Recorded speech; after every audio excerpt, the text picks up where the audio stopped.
tribute to Father Mike would be complete without a member of his family coming up here and saying a few words, and that member is Dennis. And this guy here is a member of a parish in Eldon, if I remember right. And I think it was maybe the second time I'd ever seen him.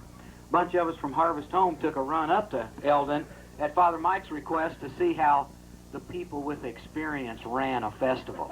Okay? Yeah.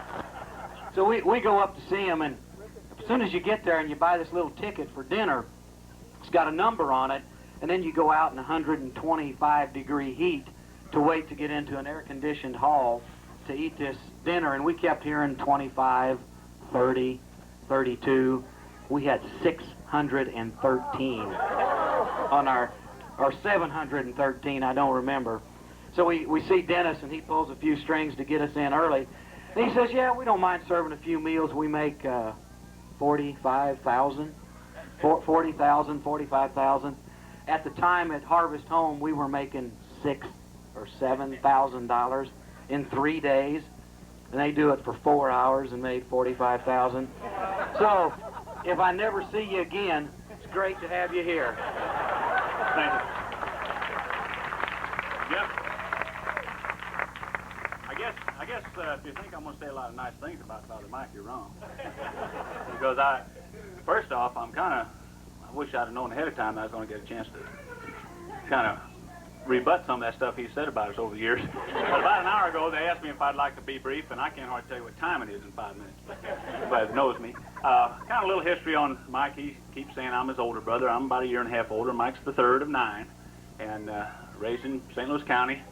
Went to St. Mary Magdalene grade school, and of course we spent a lot of time on the creek together. We did a lot of things together. So I just, again, like I said, I didn't know what to say, because had I been given some time, maybe I could have come up with some real dirt on him. But I'll just kind of keep some things here. I think he always wanted to be a priest. There's something about he thought black was slimming.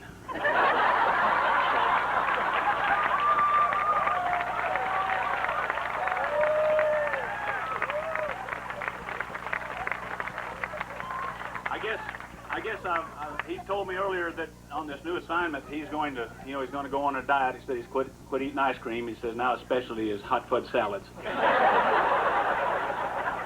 But really, everybody knows him, knows that he is really a light eater. When it gets light, he starts eating. Well, just a few quick stories on Mike. Being the third of a family of 9, and 6 boys and 3 girls, and all of us, the girls included, are athletes, even Father Mike. We all went to the same high school.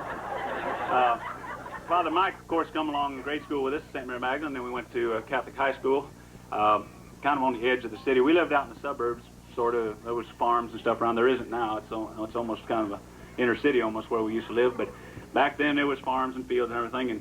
And our school, of course, down in the edge of town there, we all played sports. Mike, his freshman year, met up with one of the Agnew boys, and that ended his football career with a broken arm. And they were good kids, but they all went to the same parish we did, you know. And but then the next year, Mike went to a small college back east. I think it was Bob's College, wasn't it?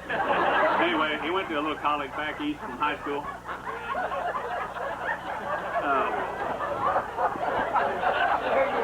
But I ought to tell a few stories about him, you know.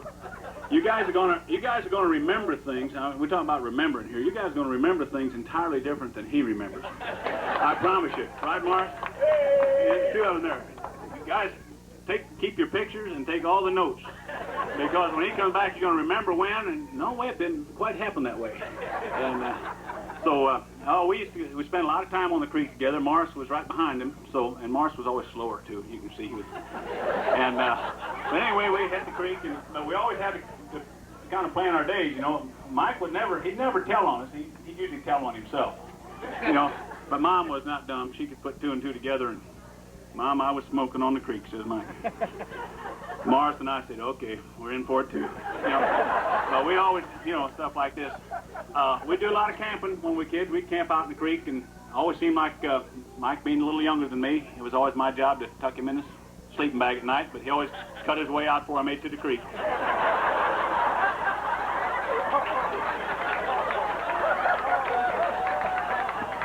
But I I know, again, I was asked to be brief, but so I'll just kind of wrap it down here a little bit. I just, I think what you're doing here today is probably right up the alley for what Father Mike likes to do. He enjoys singing. Whenever we have these family get-together, he gets a lot of requests, but he sings anyway.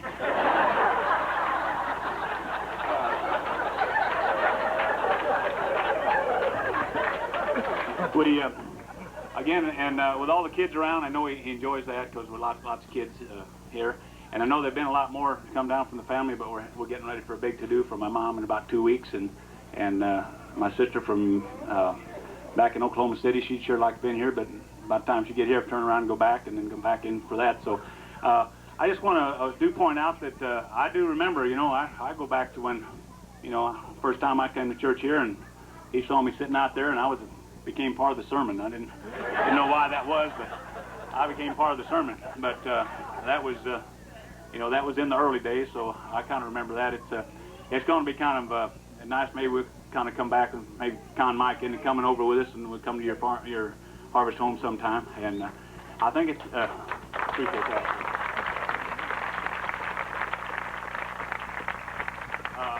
I think for all you young people, especially maybe a lesson to be learned here, it's always a thought to me that the good thing happens when you surround yourself with good people.